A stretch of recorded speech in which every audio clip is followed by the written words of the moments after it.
And a warm welcome to the program. I'm Melinda Kinlami. Our focus is on the South today, but first, our top story.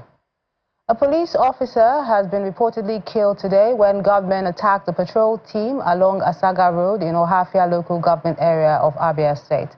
The incident, which left 2 others injured, was said to have occurred around 7:30 a.m. According to eyewitnesses, the police officers were on patrol when a group of young men, about 6 of them, double-crossed them, killing 1 while injuring 2 others.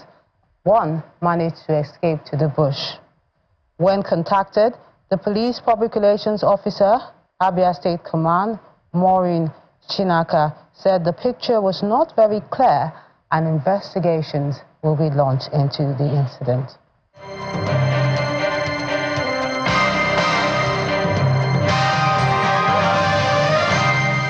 The legal battle over the status of Mr. Martin Amewule, the Speaker of the pro-Wike lawmakers in Rivers State, and his 26 colleagues who announced their defection from the PDP to the APC, continued at the Federal High Court in Port Harcourt, Rivers State today.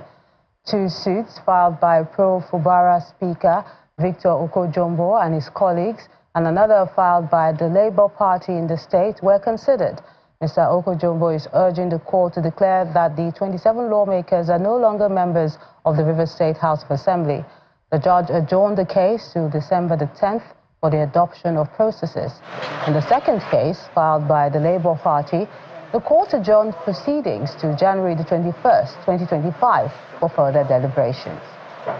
The first defendant, as well as the second to the 28th defendant, were asking the court to order the plaintiff, or so to say, the plaintiff in the matter to file pleadings on the basis that the issue before the court is contentious and is not one of such issues that can be determined on a documentary basis, so to say.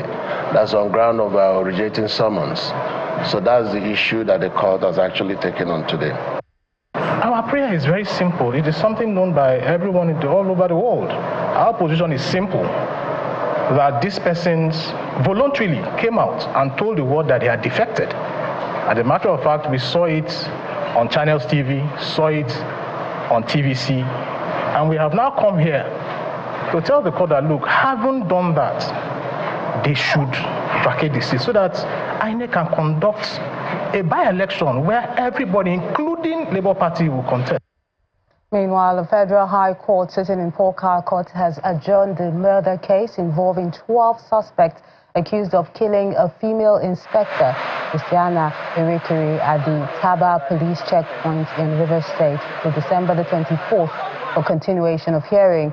The trial judge, Justice Augusta Chukwu, adjourned the matter after counsel to the first and third defendants, Sonny Wokoro, cross-examined one of the witnesses who identified himself as Harrison Emmanuel, a police officer from the Bori division. During the cross-examination, Mr. Emmanuel alleged that the suspect assaulted the late officer, after which she died on the way to hospital. We have cross-examined him, and he has answered the questions. That's all I can say. I can't say more than that. I am representing 7 defendants. And the position of the court today was very wonderful. Of course, there were motions before the court, but in order for us to move forward, the court instructed that let the trial commence. And I'm happy for the very first time we had a full trial. At least the prosecution witness, we are done with him today. He had given his evidence, and we also have done our cross-examination. I'm sure in the next adjourned date, which is on the 4th of December, they will bring the second witness. And I think we'll make progress in that regard. Away from legal issues now, to deliver on his campaign promises in line with the Arise agenda, the Akwa Ibom State Governor, Omo Eno, has laid the foundation for the Aviation Village, a residential quarters for workers at the Victor Atta International Airport. Performing the groundbreaking ceremony, the governor said that the Aviation Village is aimed at driving home his passion towards expanding the aviation ecosystem, making Akwa Ibom State stand out as the aviation hub in the Gulf of Guinea. It's a special day for workers at the Victor Atta International Airport in Uyo, the Akwa Ibom State capital. And other stakeholders in the aviation sector will gather to witness the foundation laying ceremony for the aviation village. The first phase of the project aims to provide residential accommodation for workers in the aviation sector to reduce transportation and accommodation costs, while the second phase will have the aviation school and other facilities. I want to thank you from the aviation sector. You're crossing all the T's and dotting all the I's, because you have looked forward to Akwa Ibom State being an aviation hub. This facility that is coming here is one of its kind.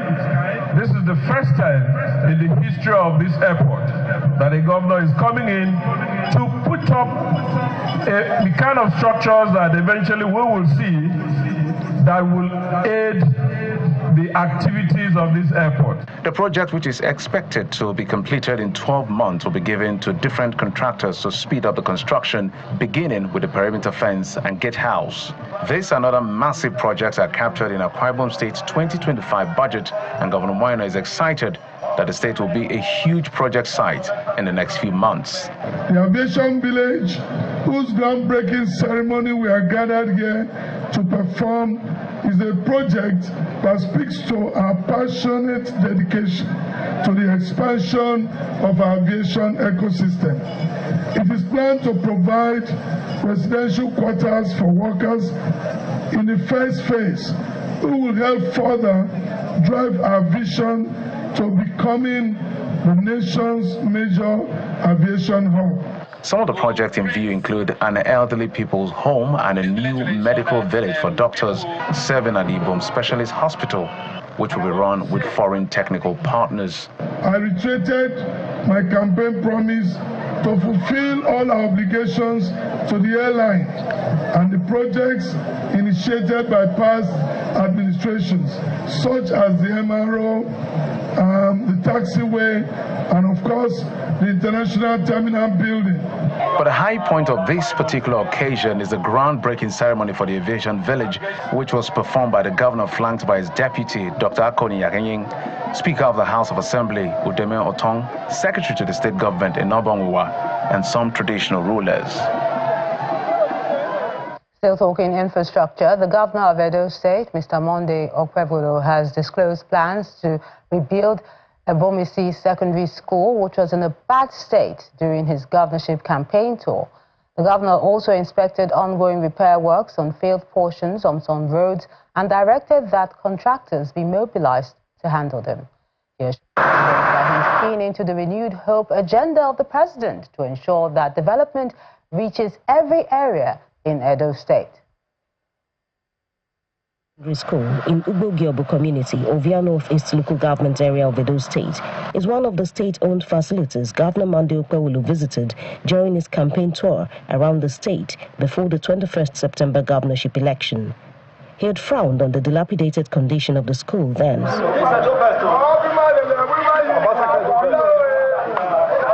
And now, about a week after his inauguration as governor of Edo State, this fresh walk around the school reveals no changes have been made since then. He decides to take active steps to address the challenge. This is not acceptable. We have to go ahead to rebuild this school. So we'll be here again in the next 2 months. So you see the state of the school. Because when we talk about Edo Best, not in this form. So we are coming with the real Edo Best. Governor Okwebolo and his entourage thereafter proceeds to Upper Mission Road extension in Benin City, the state's capital. The failed portions on this road are captured under those the governor had directed contractors to immediately handle shortly after assuming office.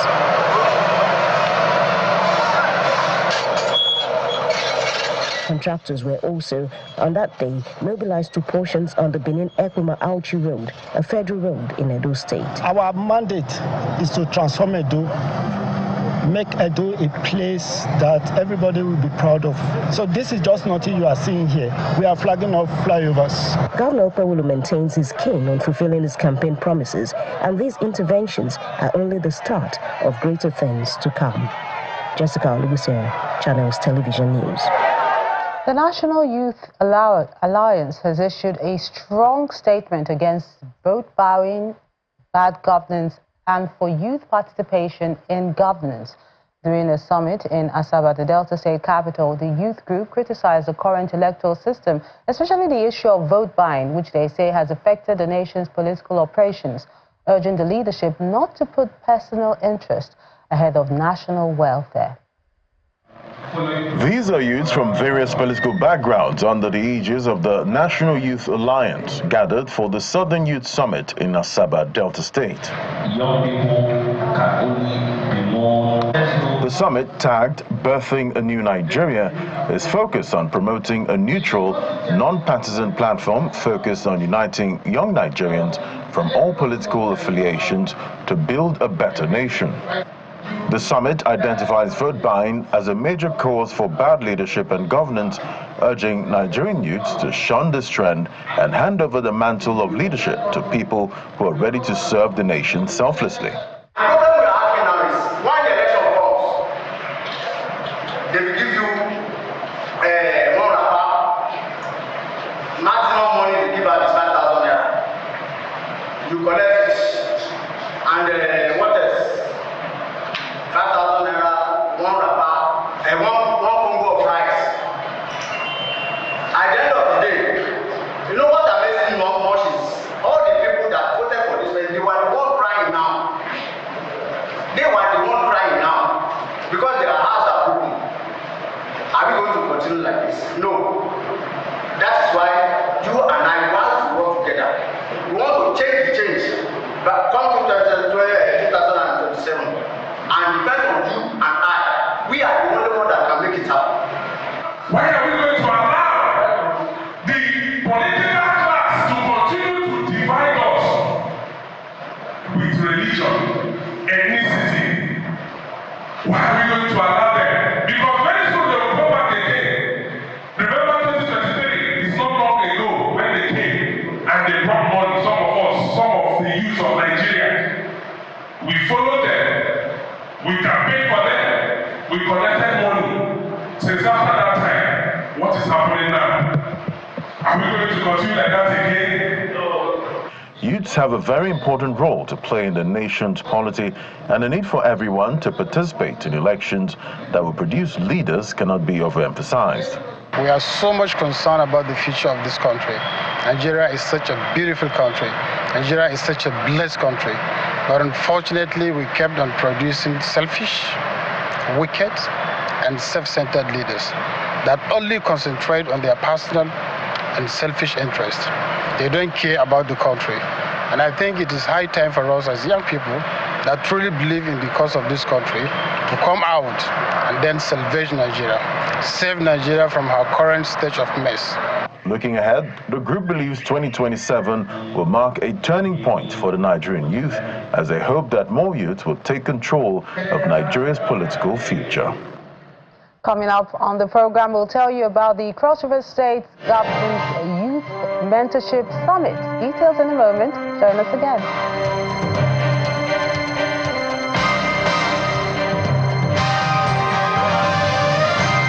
Welcome back.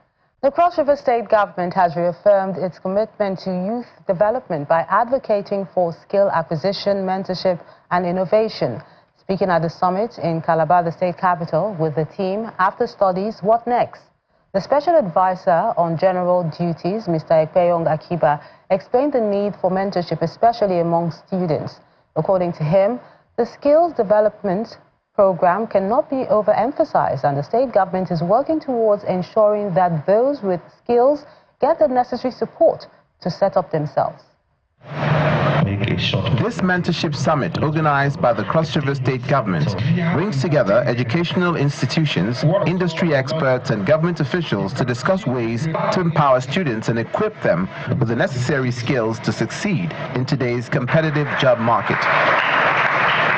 Various programs and initiatives are introduced to help students acquire valuable skills such as entrepreneurship, leadership, and critical thinking.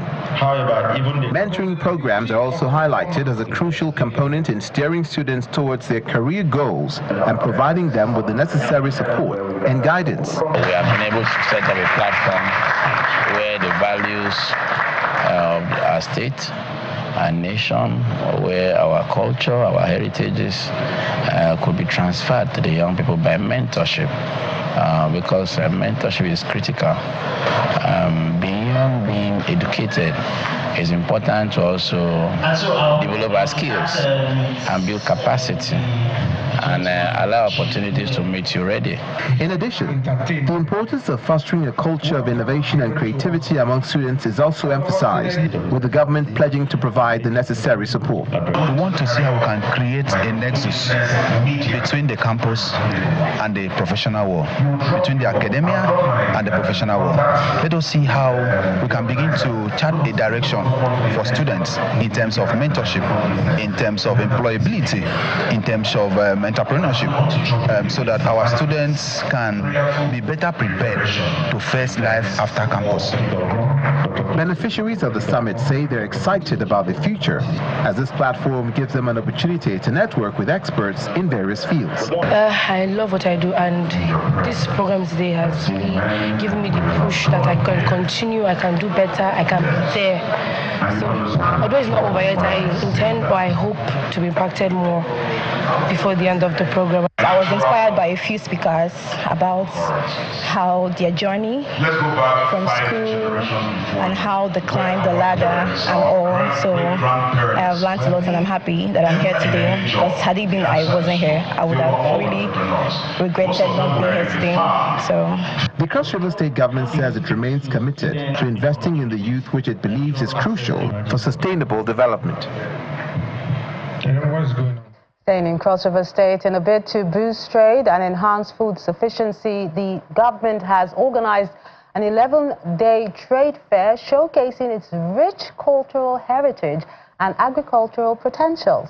Speaking at the UJ Sone Stadium, the venue for the 2024 Trade Fair exhibition, the Commissioner for Commerce, Honorable Abigail Duke, highlighted the administration's commitment to supporting local producers, encouraging more food production, and ensuring global food security. Blessed with vast and fertile farmlands across its 18 local government areas, the Cross River State government is taking steps to promote trade and investment and food security using a food fair. With abundant harvests including cocoa, yam, groundnuts, beans, cassava, potatoes, and craftsmanship, the state government says it remains dedicated to agricultural development and enhancing trade relations. The trade fair will not only boost trade and food sufficiency, but also foster community unity in celebrating cultural heritage. As a ministry, we have a mandate to promote trade and facilitate trade. So one of those activities to that effect is about organizing a trade fair, trade exhibition. Small farmers, big farmers, please come to Ministry of Commerce. We will link you up with the Micro and Enterprise Development Agency, where you can access funding for your farm. For some local government representatives displaying their produce, agriculture is seen as the way forward.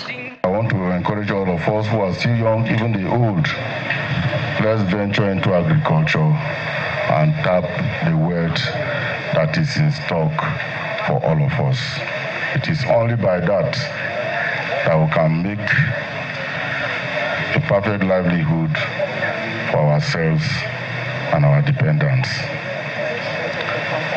No government, with the current situation of things in the country, will be able to give handouts to all of us that will satisfy us until we intentionally put ourselves, get our hands on the plow. We may not be able to get ourselves out of the current woes that we are currently facing. With good turnout from various local governments in displaying their farm produce, Cross River State believes it's set to contribute greatly to food availability across the nation. The Niger Delta Development Commission, NDDC, has given reassurances that it will continue to capture the genuine interests of ethnic groups in the region. The NDDC Managing Director, Mr. Samuel Obuku, made this known when leaders of the Ijaw Youth Council paid him a courtesy visit at the Commission's headquarters in Port Harcourt, the River State capital. The Ijaw Youth Council also passed a vote of confidence on the NDDC boss, following what it termed as an impressive performance since he assumed office. Leaders and members of the Ijaw Youth Council are on this solidarity visit to the NDDC headquarters in Port Harcourt, River State, following a protest threat against the Commission by one of the youth groups. Though the protest was later jettisoned, the IYC delegation to the NDDC, led by its Deputy President Atibi Freedom, apologizes to the Commission, saying the group lacks the right to speak for Ijaw youths. On behalf of Council, Sir Jonathan Okobiri Senior, and every members of Council here present, we want to reaffirm and pass overwhelming vote of confidence on the NDDC, our brother and friend, Samuel.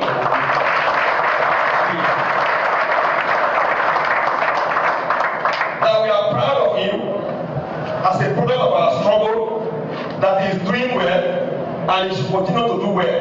We want to urge him not to be distracted by these little elements in council who try to cast aspersion, try to discredit the efforts he has been doing to see how Niger Delta can be better than what it is today. The NDDC Managing Director, Samuel Obuku, who is represented by the Executive Director of Projects, says the visit of the IYC is reassuring and will spur the Commission to explore more options in its development drive. He says no threat of protest will derail the cause of development ignited by the current NDDC board and management. So this is not a time to protest.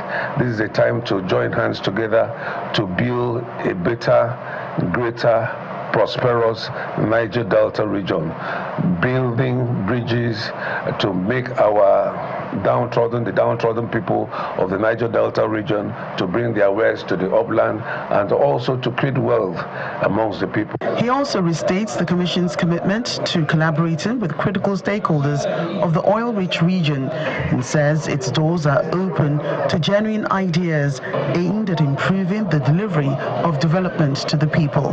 We want people to come and join hands with us. People with brilliant ideas. We are open to ideas. We are open to constructive criticisms because we want to leave a mark on the sands of times of the Niger Delta region. We want to leave NDDC better than the way we met it.